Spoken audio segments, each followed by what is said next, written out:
Todos los creyentes que estamos aquí sabemos que en un momento dado vinimos a Cristo, depositamos nuestra fe en Cristo, nos arrepentimos de nuestros pecados, pero yo espero, mis hermanos, que todos aquí también sepamos que esa es solo una parte de la historia y de hecho ni siquiera es la parte más importante de la historia. Para que un pecador como tú y como yo, muerto en sus delitos y pecados, podamos poner nuestra confianza en Cristo y hacer de Cristo nuestro tesoro, como hablaba Justin hace un momento. El Espíritu Santo tiene que iluminar nuestro entendimiento, tiene que transformar radicalmente nuestro corazón.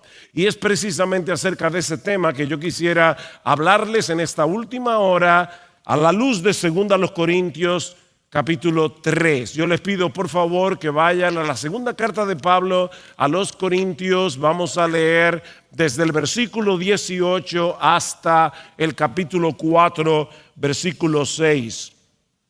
Dice así la palabra del Señor. Pero nosotros todos con el rostro descubierto, contemplando como en un espejo la gloria del Señor, estamos siendo transformados en la misma imagen de gloria en gloria, como por el Señor el Espíritu. Por tanto, puesto que tenemos este ministerio, según hemos recibido misericordia, no desmayamos, sino que hemos renunciado a lo oculto y vergonzoso, no andando con astucia ni adulterando la palabra de Dios, sino que mediante la manifestación de la verdad nos recomendamos a la conciencia de todo hombre en la presencia de Dios.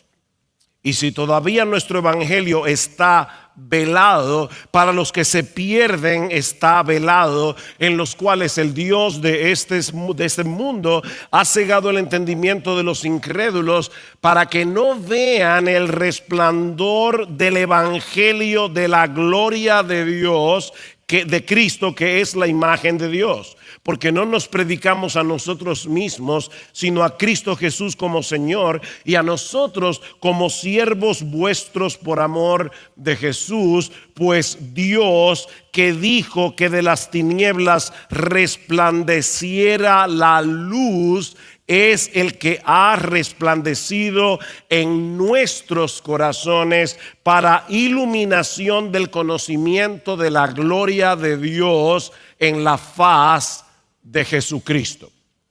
Siempre se ha dicho que un texto fuera de contexto viene a ser un pretexto. Así que, mis hermanos, antes de entrar directamente a ver lo que Pablo nos está enseñando aquí, veamos el contexto. El contexto de este pasaje es una comparación entre el antiguo y el nuevo pacto. Si leen el capítulo 3 de 2 Corintios, se van a dar cuenta que Pablo nos está hablando aquí de la gloria que tuvo el pacto antiguo, el pacto del Antiguo Testamento y el nuevo pacto. El antiguo pacto es el que Dios hizo con su pueblo, con el pueblo de Israel en el monte Sinaí, mientras que el nuevo pacto es el que fue inaugurado por Cristo por medio de su obra redentora. Los dos pactos provienen de Dios y en ambos Él ha manifestado su gloria. Pero el argumento de Pablo es que en el nuevo pacto la revelación de esa gloria y su impacto en nosotros es muchísimo mayor.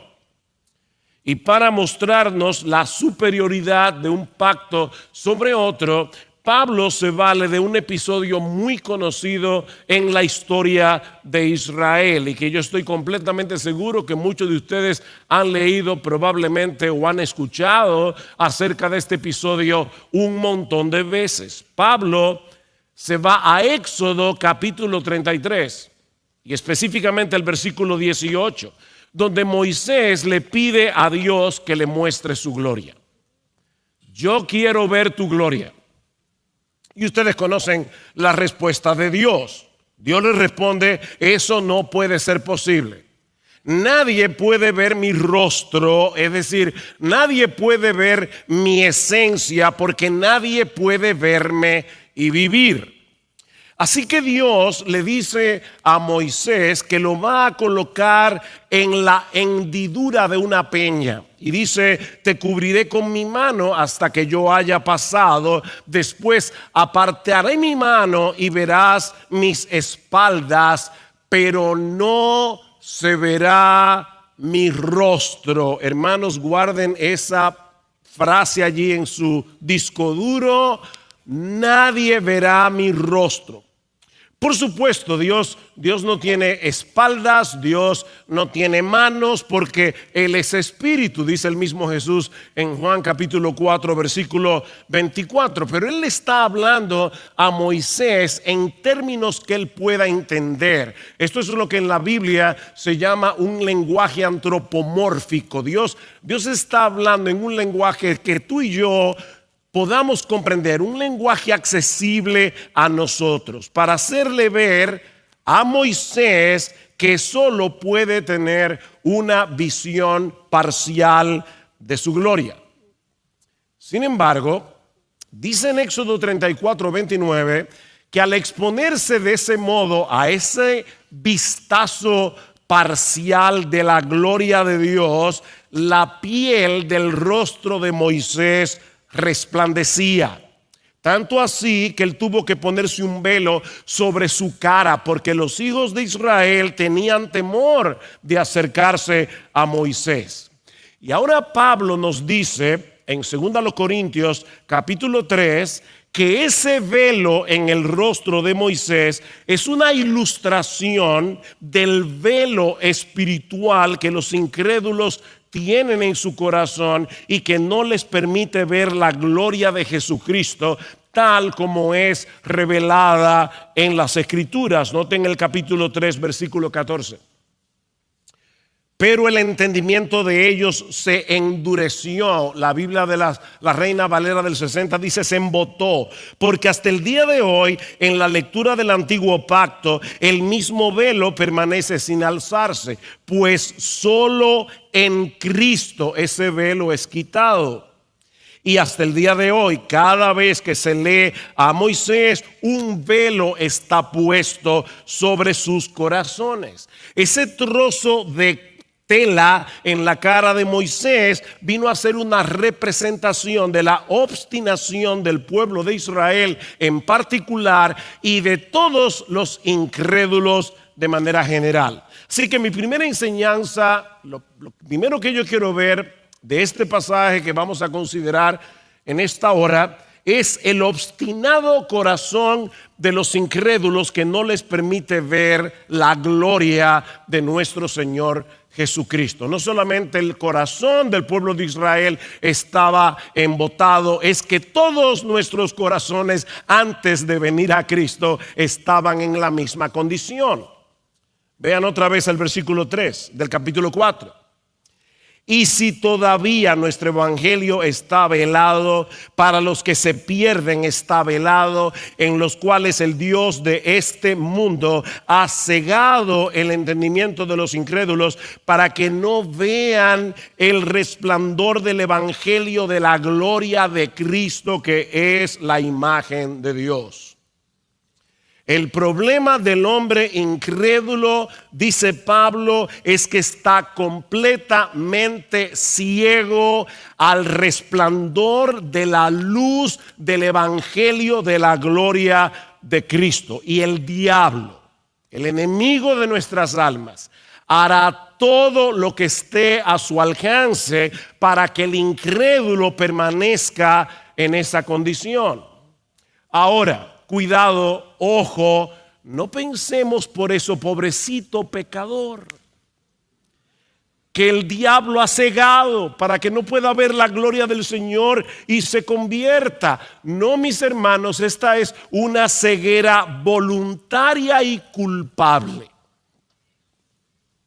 Un ciego físico es incapaz de ver la luz del sol, pero él no está pecando por eso, porque él no puede verla.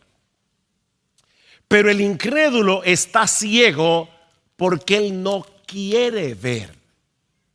Él no es una pobre víctima de Satanás que le ha puesto una venda en los ojos que le impide ver a Cristo en su hermosura y ser atraído a Él. No, mis hermanos, Satanás no ha cegado el entendimiento de personas buenas e inocentes, sino de los incrédulos, dice Pablo.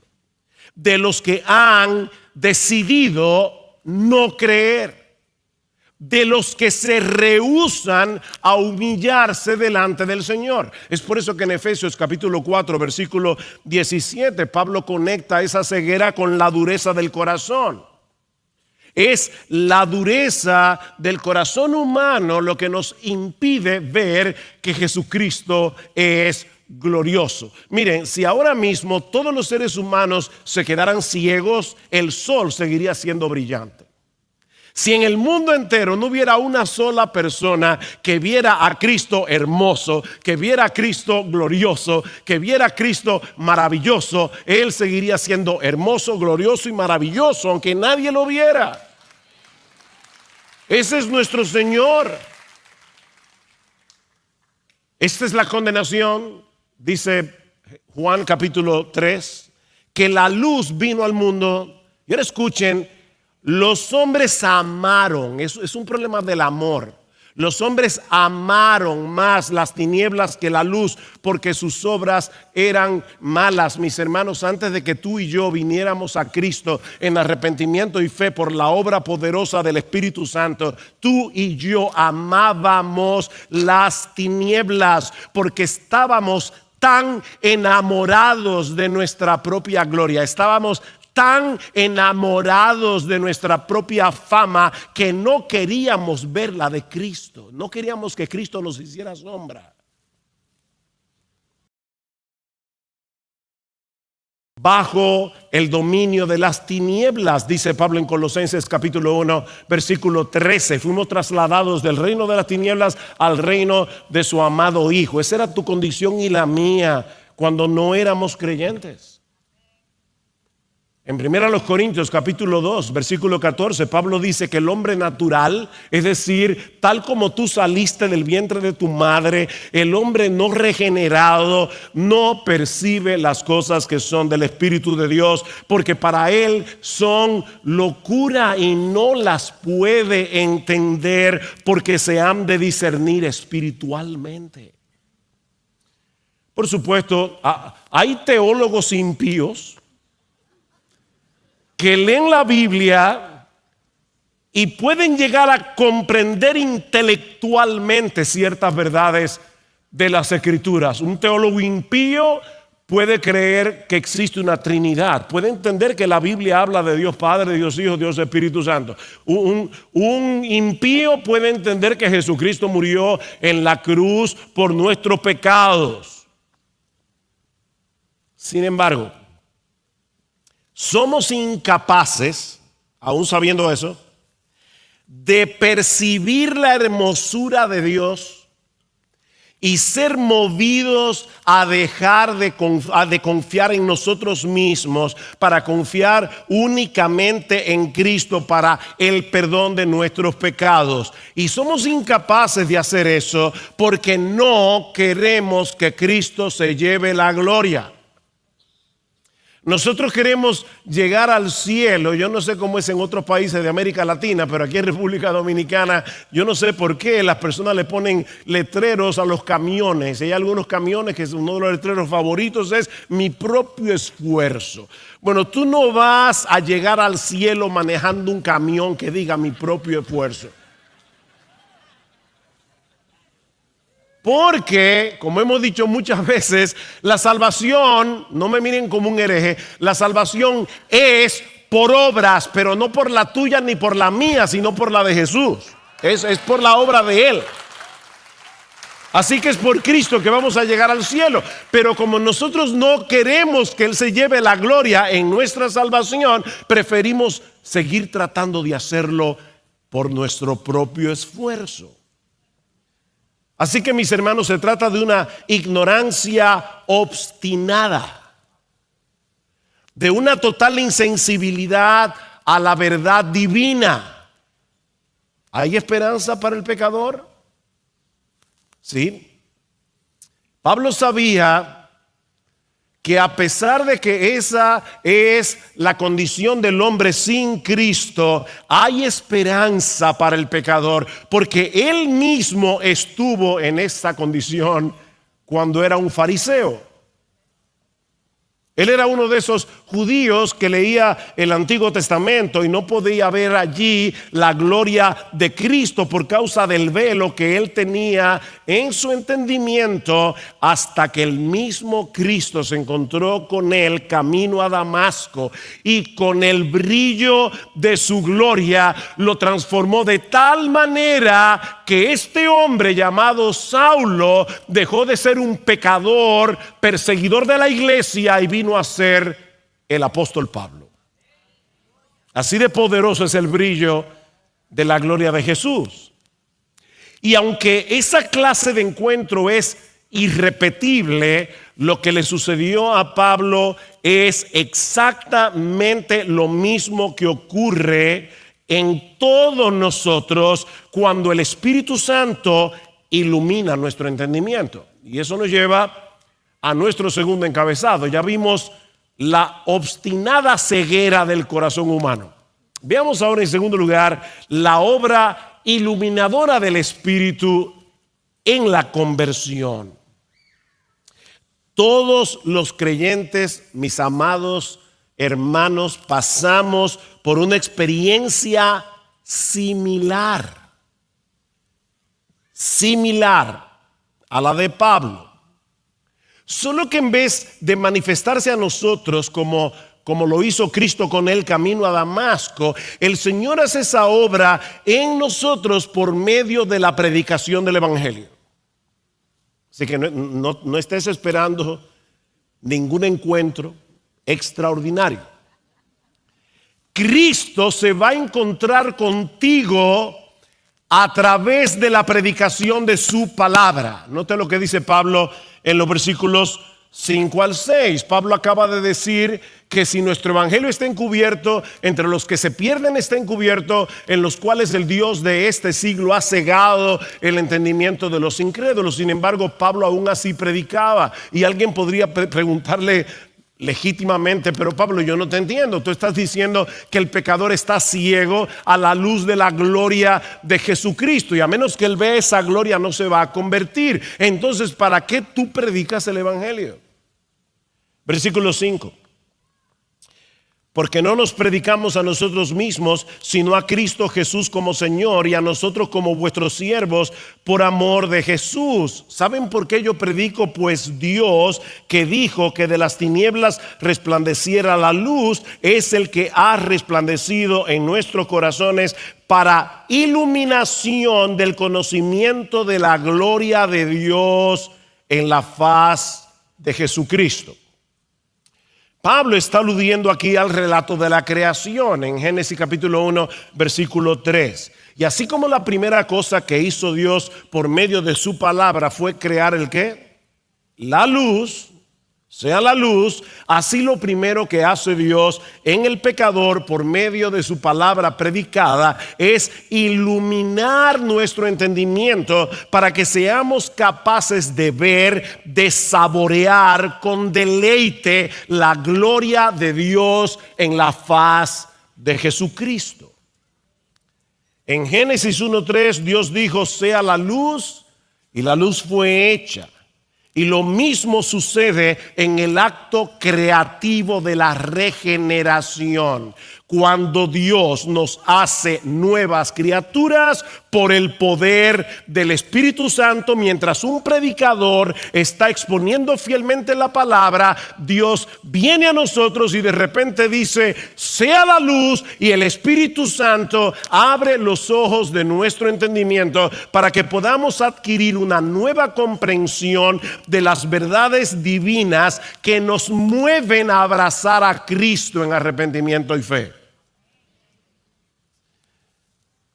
De paso, ¿Se dan cuenta, mis hermanos, de lo trágico que es que sustituyamos la predicación de la palabra de Dios en nuestros cultos por otras cosas que parezcan más potables y más entretenidas para los incrédulos? Pastores, predicadores, hermanos amados, nosotros podemos llenar nuestros edificios con programas y cultos más entretenidos y espectaculares, pero ninguna de esas cosas puede resucitar a un muerto. Eso solo puede hacerlo el Espíritu Santo. Y Él lo hace por medio de su palabra.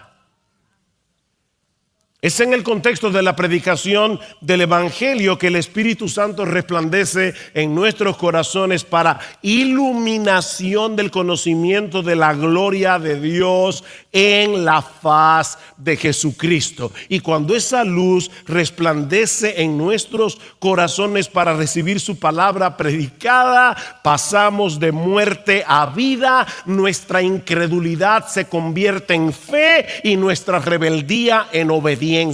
Así de poderoso es el rayo de la luz de la gloria de Jesucristo que se revela en el Evangelio. Entonces, comenzamos a ver a Cristo con tal hermosura, lo vemos con tal esplendor, lo vemos tan maravilloso que somos eficazmente atraídos hacia Él para deleitarnos en Él por encima de las cosas creadas.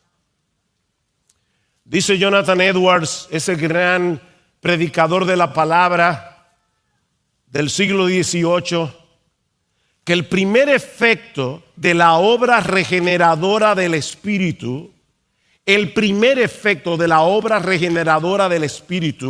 es darle al alma la capacidad de gustar la hermosura y dulzura de la suprema excelencia de la naturaleza divina.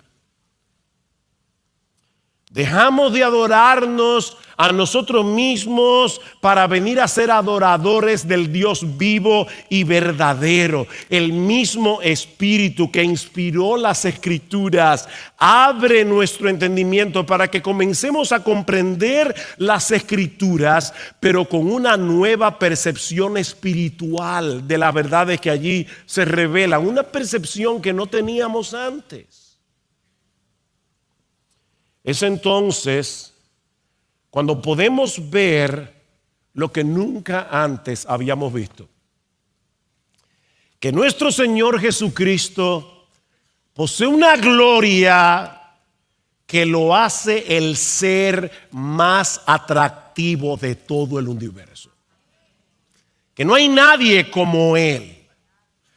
Por supuesto, mis hermanos, al momento de la conversión no estábamos conscientes de esa obra previa de Dios en nosotros, así como el bebé recién nacido no sabe cómo fue que él vino a la existencia.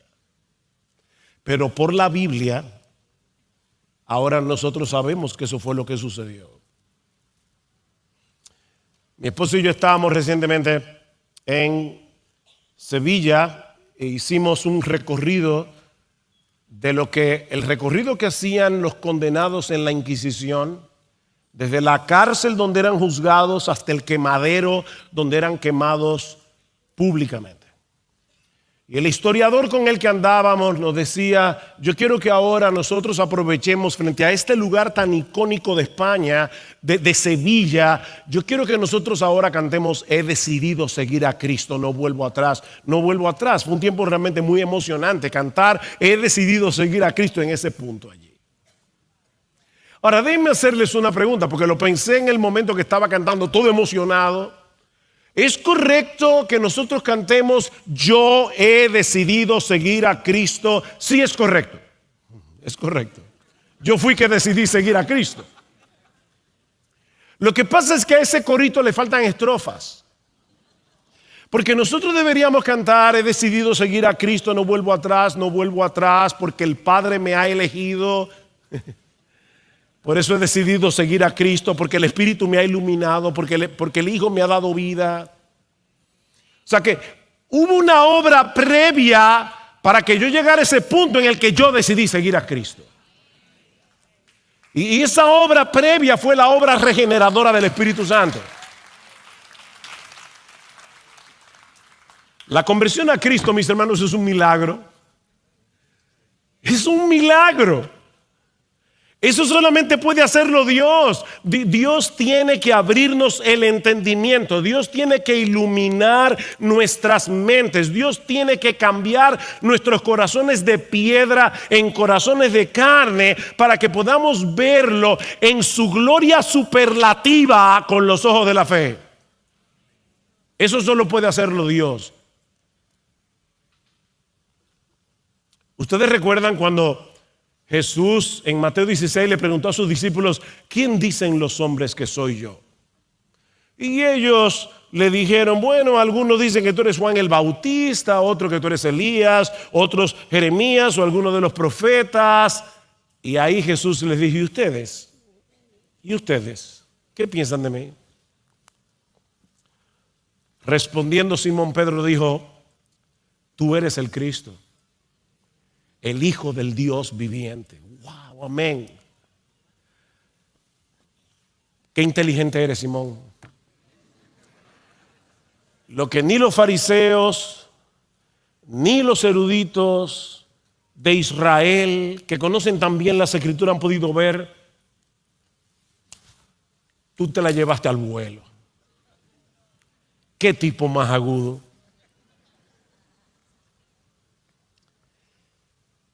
Bienaventurado eres, Simón, hijo de Jonás, porque eso no te lo reveló carne ni sangre, sino mi Padre que está en los cielos. Porque nadie conoce al Hijo sino el Padre, nadie conoce al Padre sino el Hijo. Y a quien el Hijo se lo quiera revelar. Dios tiene que tomar la iniciativa. Pedro, tú eres un bendito de Dios. Eres un bendito. Porque el Padre te amó, y porque te amó desde antes de la fundación del mundo, Él te quiso revelar a ti lo que no le ha revelado a esos fariseos orgullosos. Te lo reveló a ti. Por eso eres un hombre bienaventurado. Mi hermano amado, yo no sé con qué condición tú llegaste aquí a esta conferencia, cuántas cargas tienes en tu corazón, pero déjame decirte algo: si tú eres un cristiano, si tú eres una cristiana, tú eres la persona más bendita del planeta. Dios quiso vencer, Él quiso y decidió vencer tu ceguera voluntaria y obstinada para que ahora puedas ver. ¿Recuerda lo que le pasó a Lidia en Hechos capítulo 16? El apóstol Pablo va al río, se encuentra un grupo de mujeres orando al Señor, y mientras Pablo estaba predicando, dice Lucas, el Señor abrió el corazón de Lidia para que recibiera lo que Pablo decía. Dios le hizo a Lidia una operación de corazón abierto, y solo así pudo creer. Y lo hizo contigo y contigo y contigo y contigo y con todos los creyentes que están en este salón. Y esa transformación que se inició cuando Dios removió el velo que te impedía ver la gloria de Cristo revelada en el Evangelio, continúa avanzando exactamente como empezó, a través de la contemplación de esa gloria, tal como se revela en las Escrituras, por la obra iluminadora del Espíritu Santo. Lo que nos lleva a nuestro tercer encabezado. Ya vimos la condición obstinada del corazón humano, ya vimos la obra iluminadora del Espíritu en la conversión. Veamos ahora, en tercer lugar, la obra iluminadora del Espíritu en la santificación progresiva. Versículo 18 del capítulo 3. Pero nosotros todos, con el rostro descubierto, contemplando como en un espejo la gloria del Señor, estamos siendo transformados en la misma imagen de gloria en gloria, como por el Señor el Espíritu. Ahí está la santificación progresiva. Somos transformados de gloria en gloria, contemplando la gloria del Hijo. Ahora, mis hermanos, yo no quiero que ustedes pierdan de vista otra vez el contraste entre el antiguo y el nuevo pacto. Recuerden que en el antiguo pacto, en Éxodo 33, solo Moisés pudo tener un vistazo de la gloria de Dios. ¿Recuerdan? ¿Qué dice Pablo ahora? ¿Qué sucede en el nuevo pacto? Que todos nosotros vemos esa gloria. Aquí no hay privilegiados.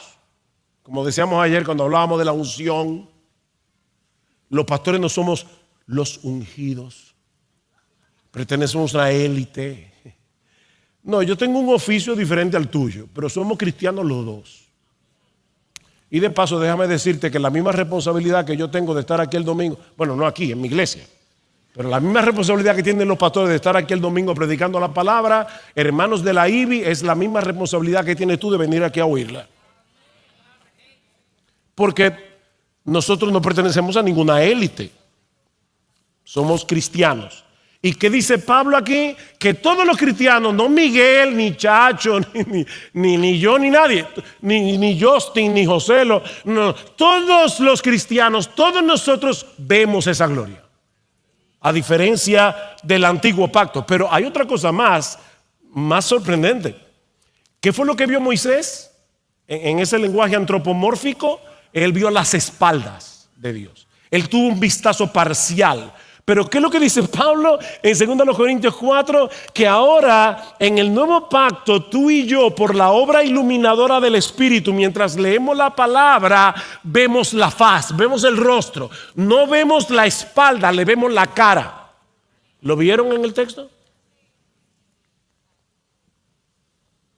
Todos los creyentes del nuevo pacto tenemos el privilegio de ver como en un espejo la gloria del Señor reflejada en Jesucristo. ¿Y eso qué significa? Eso como de un espejo. Bueno, en Santiago 1:23, seguramente recordarán que Santiago compara al hombre que escucha la palabra como alguien que mira su rostro en un espejo. Esos espejos, no eran de vidrio como ahora, sino de bronce pulido, de metal pulido, y por lo tanto la imagen, el reflejo no era perfecto. Y lo mismo ocurre con nosotros hoy al ver la gloria de Cristo revelada en las Escrituras. Esa visión no es tan clara como la que veremos cuando estemos en la gloria en cuerpos glorificados. Sin embargo, a pesar de eso, al contemplar esa gloria en la Escritura como en un espejo, somos transformados de gloria en gloria. ¿Saben por qué?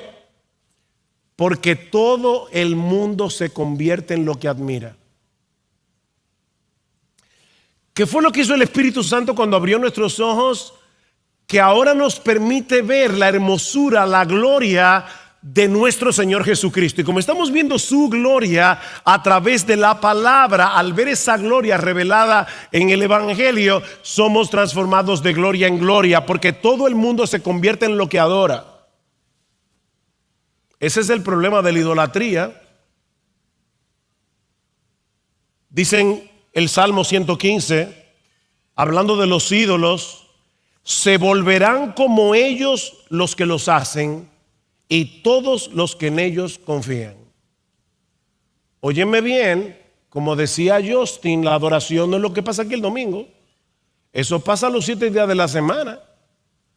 Y tú te conviertes en lo que adoras. ¿Saben qué? Los que manejan la publicidad saben eso.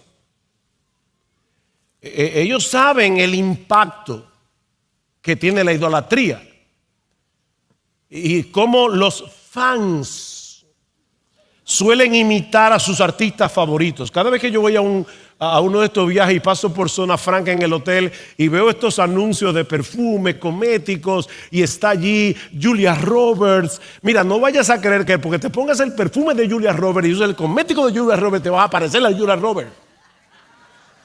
Pero ellos saben que el impacto es tal que todos aquellos que admiran la belleza de esta actriz quieren parecerse a ella. Bueno, mis hermanos, lo que estamos diciendo aquí es que nosotros admiramos a Jesús y contemplamos su gloria en su palabra. Y como admiramos a Jesús y nos deleitamos en Jesús y lo vemos a Él más hermoso que nada de lo que existe en el universo, al contemplar esa gloria somos transformados de gloria en gloria como por el Espíritu del Señor, porque nos convertimos en lo que adoramos. Ese es el proceso de santificación. De hecho, lo que va a ocurrir cuando lleguemos al cielo es que vamos a poder contemplar la gloria de Jesús como nunca antes la habíamos visto, y la clara contemplación de esa gloria nos transformará por completo a su imagen y semejanza. Eso es lo que dice Primera de Juan capítulo 3. Cuando Él se manifieste, seremos semejantes a Él. ¿Por qué? Porque le veremos tal como Él es, y todo el que tiene esa esperanza en Él se purifica a sí mismo como Él es puro. Veremos a Cristo y la contemplación de esa gloria en cuerpos glorificados nos transformará por completo. Pero ahora, eso está sucediendo gradualmente mientras contemplamos esa gloria como en un espejo a través del Evangelio. ¿Tú quieres tener victoria sobre el pecado? ¿Tú quieres seguir avanzando en tu proceso de transformación y de madurez? No hay atajos aquí. Tienes que mirar a Jesús. Tienes que mirar a Jesús. Tienes que contemplar, saborear, gustad y ved que es bueno el Señor. Atesorar su gloria hasta que el brillo pasajero de las cosas de este mundo pierda su valor. Mira a Cristo, mira a Cristo, mira a Cristo en su palabra. Admíralo tanto, tanto, tanto, que cuando el diablo te traiga sus ofertas y tú lo mires a través del brillo de la gloria de Jesús, esto parezca basura. Así es que somos transformados.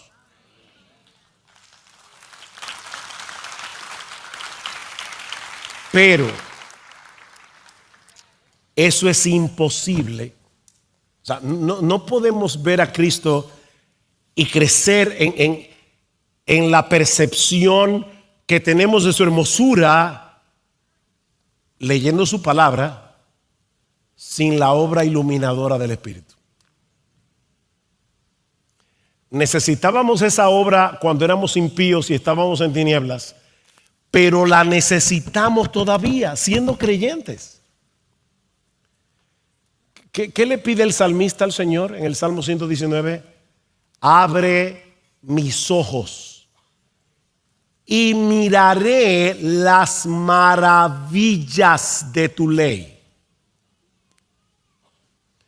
El salmista sabía que podemos leer la palabra usando nuestro conocimiento de la gramática y tratar de entender el significado del texto, pero él quería más que eso.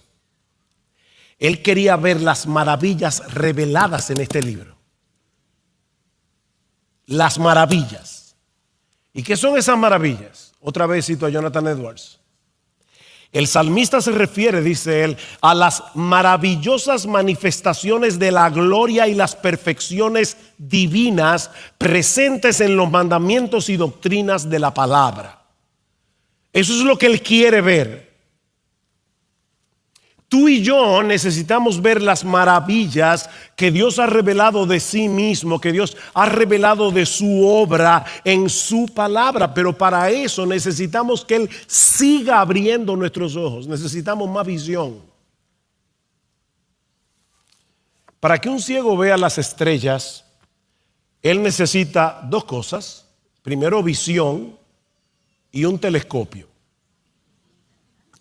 Bueno, los creyentes que estábamos ciegos, recuerdan, ahora podemos ver esa estrella de la mañana resplandeciente de Jesucristo, porque tenemos visión, el Espíritu Santo nos iluminó y tenemos el telescopio. Aquí está. Pero todavía necesitamos cada día una visión más clara, más clara, más clara. Hace 2 años, mi oftalmólogo me dijo, mira, ya no puedo más contigo, ya estoy tratando de degradar los lentes y ya no se puede porque tú necesitas una operación. Tienes el cristalino, el lente que trajiste de fábrica está dañado y tienes catarata, así que necesito ponerte un implante aquí. Y bueno, no tengo de otra. Vamos a la operación. Yo no tenía ni idea de lo mal que yo estaba viendo. Cuando me hicieron esa operación y yo por fin pude ver el cielo azul, decía Gloria, le decía a mi esposa, yo no sabía, no me estaba dando cuenta que el cielo era tan azul. Yo necesitaba una operación. Ahora, yo no estaba ciego, pero yo necesitaba que mis ojos funcionaran mejor. Lo que yo estoy diciendo, mis hermanos, es que tú y yo tenemos catarata en los ojos del alma. Y nosotros, siendo creyentes, tenemos catarata. Y necesitamos que el Espíritu Santo siga abriendo nuestros ojos espirituales. No para revelarnos nuevas verdades, sino para enseñarnos las maravillas que Él ya reveló y que están escritas en este libro. Eso era lo que Pablo pedía por los creyentes en Éfeso. Pablo les dice, óyeme, yo le oro al Dios de nuestro Señor Jesucristo, el Padre de gloria, que os dé espíritu de sabiduría y de revelación en el conocimiento de Él, alumbrando los ojos de vuestro entendimiento. ¿Estaban estos efesios, estos creyentes ciegos? No, ellos ya veían, ya el Espíritu Santo los había iluminado, pero Pablo está diciendo, todavía necesitan más visión, necesitan más visión. Y yo le pido al Señor en oración que siga abriendo los ojos de vuestro entendimiento. ¿Saben para qué? Para que sepáis cuál es la esperanza a la que Él os ha llamado, cuáles las riquezas de la gloria de su herencia en los santos y cuál la supereminente grandeza de su poder para con nosotros los que creemos según la operación del poder de su fuerza, un poder que operó en Cristo resucitándole de los muertos y sentándole a la diestra del Padre en los lugares celestiales. O sea, tú y yo necesitamos vivir a la luz de la esperanza que ahora tenemos en Cristo. Tú y yo necesitamos vivir a la luz de las riquezas de la gloriosa herencia reservada para nosotros en los cielos. Y tú y yo necesitamos estar conscientes de la supereminente grandeza del poder de Dios que está a nuestra disposición para que podamos luchar eficazmente contra el pecado, para que podamos seguir desarrollando el carácter de Cristo. El diablo te dice que tú no puedes. El diablo te dice que para ti no hay esperanza. Pablo dice, por inspiración del Espíritu Santo, que sí puedes porque el poder que resucitó a Jesucristo de los muertos, el poder que sentó a Jesucristo en los lugares celestiales está disponible para ti. Nosotros necesitamos saber eso. Ahora, ¿saben qué? Todo eso ya fue revelado en la Biblia. Todo eso está aquí. Pero la comprensión, la asimilación de esas verdades requiere de la obra iluminadora del Espíritu. ¿Saben por qué? Yo les decía a ustedes que todos nosotros tenemos catarata. El pecado todavía mora en nosotros y el pecado en cierto grado todavía oscurece el entendimiento. Tú y yo tenemos que vencer prejuicios del corazón para dejar de competir con la gloria de Jesús.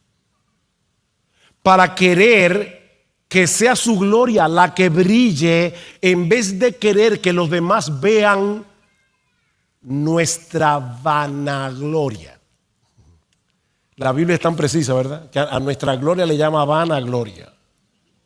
O sea, una gloria vana. O sea, una gloria hueca.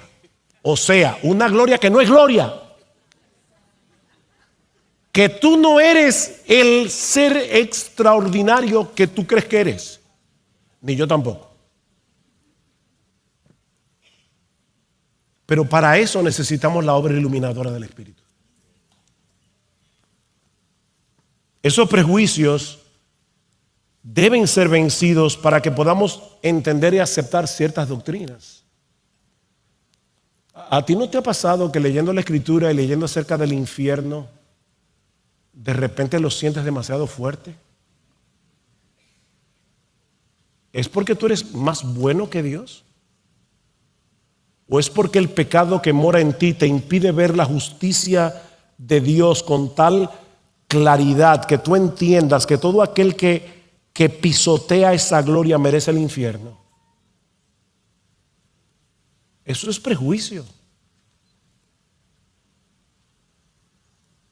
Necesitamos luz para obedecer sus mandamientos, entenderlos y obedecerlos. Y eso es lo que hace el Espíritu de Dios mientras leemos la palabra que Él inspiró. Mira, mi hermano, y yo sé que es tarde, estamos cansados, pero escucha esto para que seas agradecido. Si tú estás leyendo la Biblia y eres capaz de entender lo que lees y aceptas con gozo el contenido de lo que estás leyendo y aprecias más a Cristo y su evangelio y tienes un mayor deseo de hacer la voluntad de Dios y tu esperanza y tu confianza se fortalecen leyendo la Biblia, dale gracias al Señor ahí mismo, porque eso solo fue posible por la obra iluminadora del Espíritu en ese momento. Él está obrando continuamente, diariamente, para que tú y yo podamos entender este libro. Es que tú lees de repente una promesa y dices, wow, lo vi. Ahí mismo, gracias Señor. No es porque yo soy más inteligente, es por la obra de tu Espíritu. Escribiendo a los tesalonicenses, Pablo les dice, yo doy gracias a Dios sin cesar de que cuando recibisteis la palabra de Dios que oísteis de nosotros, la recibisteis no como palabra de hombres, sino según es en verdad la palabra de Dios, la cual actúa en vosotros los que creen. ¿A quién le daba gracias Pablo? ¿A los tesalonicenses o a Dios? A Dios. ¿Y sabes por qué Pablo le daba gracias a Dios? Porque los tesalonicenses hayan recibido la palabra predicada no como palabra de hombres, sino como palabra de Dios, porque eso solo fue posible por una obra del Espíritu Santo. De lo contrario, nosotros diríamos, como dicen muchos miembros de las iglesias, eso es lo que dice Miguel, eso es lo que dice José Agüero. No, óyeme, si tus pastores te están demostrando con argumentos que eso es lo que el texto bíblico realmente dice, eso no es palabra de hombres, eso es palabra de Dios. No porque Miguel sea inspirado, ni José Agüero, ni Chacho, ni Joselo, ni ninguno de nosotros. No somos inspirados. pero la predicación de la palabra de Dios es la palabra de Dios, dice el Catecismo de Heidelberg. La predicación fiel de la palabra de Dios es la palabra de Dios. Pablo daba gracias a Dios, no a los tesalonicenses. En conclusión, y parafraseando al autor de Eclesiastés, el fin de todo discurso oído es este: tú y yo necesitamos la obra del Espíritu para ser salvos. Tú y yo necesitamos la obra del Espíritu para ser santos. Eso es todo lo que yo he querido demostrar en esta noche. Sí, es nuestra responsabilidad leer la Biblia con atención. Es nuestra responsabilidad hacer todo el esfuerzo y aplicar las reglas de interpretación bíblica correctas para entender el texto bíblico. Tú y yo tenemos una responsabilidad. Por eso Pablo le dice a Timoteo: Timoteo, considera lo que digo. ¿Sabe lo que dice el texto? Literalmente en el griego: Timoteo, dale mente a lo que digo, y el Señor te dará entendimiento en todo. ¿Ven? Yo hago mi esfuerzo de entender, dale mente, y en ese esfuerzo el Señor te dará entendimiento, porque Dios no ha prometido bendecir a vagos. Pastores, el Señor no ha prometido bendecir a vagos. Sé que ustedes han oído seguro la historia del pastor que vivía al lado de su casa, de la iglesia, y que preparaba el sermón yendo camino de su casa a la iglesia. Y los hermanos lo mudaron a 10 kilómetros de la iglesia, porque así no se puede. Dale mente, preparar un sermón toma tiempo. Estudiar la Escritura para cualquier cristiano toma tiempo. Timoteo, procura con diligencia presentarte a Dios aprobado, como un obrero que no tiene de qué avergonzarse, que traza bien la palabra de verdad. Así que nosotros tenemos que poner nuestra mente, nuestras capacidades intelectuales, cada cual según lo que el Señor le dio, para poder entender este libro. ¿Y saben lo que dice la Biblia? Que este libro hace entender a los simples. Esto no es física cuántica. El Señor hace entender a los simples. Este libro ilumina el entendimiento, hace sabio al sencillo. Y me llama la atención la palabra sencillo, la palabra hebrea que aparece allí significa una puerta abierta. Hay personas que tienen la puerta abierta para recibir todo lo que leen en internet. Eso es un simple, un sencillo. Por eso decía alguien: ten cuidado con tener la mente abierta. Se te puede caer el cerebro. Yo tengo la mente abierta. Yo no tengo la mente abierta. Yo quiero que mi mente esté en lo que dice aquí, porque esta es la palabra de Dios. Y cuando Dios y el mundo están en contraposición, sea Dios veraz y todo hombre mentiroso. Así que cuidado, no tenga la mente tan abierta. Pero ¿sabes qué es lo que dice el Salmo? Que el Señor toma a una persona simple, a una persona sencilla, y lo hace sabia por medio de la palabra. Así que sí, tú y yo necesitamos responsablemente leer la Biblia, pero el gozo, la obediencia, el deleite, el consuelo, la amonestación, la esperanza, el aliento, la fortaleza que derivamos de nuestra lectura de las Escrituras solo será posible mientras leamos, meditemos y estudiemos la Biblia en dependencia del Espíritu Santo. Necesitamos ser iluminados por el Espíritu Santo.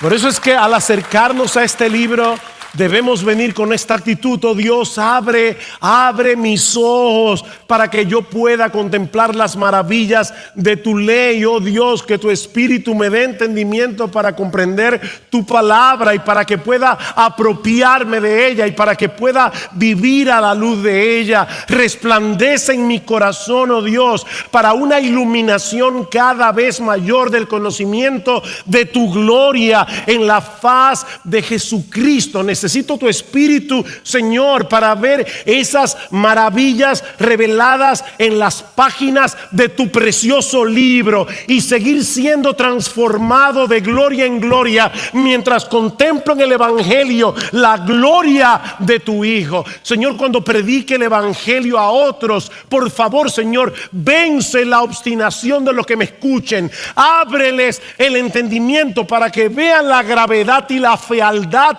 de su pecado y que al mismo tiempo sean tan atrapados por la hermosura de mi Salvador que renuncien a todo y se rindan a Él en arrepentimiento y fe.